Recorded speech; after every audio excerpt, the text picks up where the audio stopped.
Dan ada hewan yang memang dianjurkan untuk dibunuh. Ada tadi 7 jenis hewan yang harus dibunuh. Ya. Di antaranya hadis sahih menjelaskan ada 5 hewan, ini hadis pertama, nanti kita ditambah dengan 2 hewan yang lain. Ada 5 hewan yang wajib dibunuh baik dalam wilayah haram atau di luar haram. Wilayah haram maksudnya Mekah sama Madinah. Karena memang di sekitar Masjid Haram dan Masjid Nabawi, sekitarnya namanya wilayah haram, wilayah yang dimuliakan. Nggak boleh cabut pohonnya, nggak boleh dibunuh hewannya. Orang yang berbuat dosa maka akan dilipat gandakan hukumannya. Yang jelas di situ tidak boleh bunuh hewan. Tapi kata Nabi SAW, ada 5 jenis hewan dibunuh di wilayah haram dan di luar haram. Lalu beliau sebutkan yang pertama adalah ular. Ini ditemukan dimanapun dibunuh. Ya. Kemudian yang kedua burung gagak.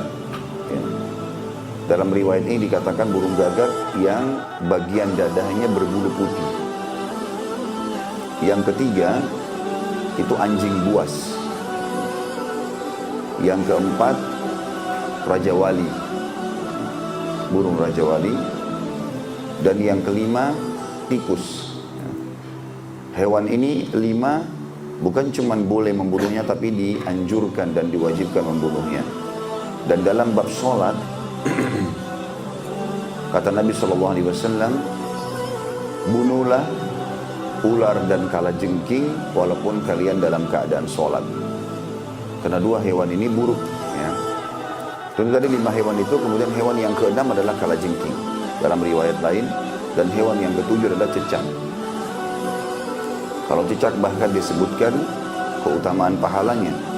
Yang kata Nabi SAW, sampai membunuh cicak maka dia akan mendapatkan 100 pahala.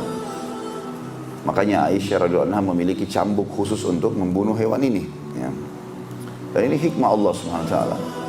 Jadi tidak selamanya apa yang Allah perintahkan atau Allah larang kita harus mencari tahu kenapanya lalu kita kerjakan. Kalau terdapat setelah itu hikmah-hikmah, maka itu tentu saja kita mengambilnya. Kalau tidak ada, tetap kita imani kalau ini perintah bagian dari syariat kita. Sebagaimana kalau babi diharamkan, masalah nanti ditemukan, oh dia diharamkan karena ada cacing pita, ada ini, ada itu karenanya adalah sebuah tambahan. Karena tidak ditemukan itu pun tetap kita menganggap babi haram.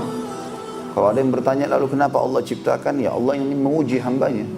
Ini saya haramkan, ini saya perintahkan, ini saya larang, patuh nggak?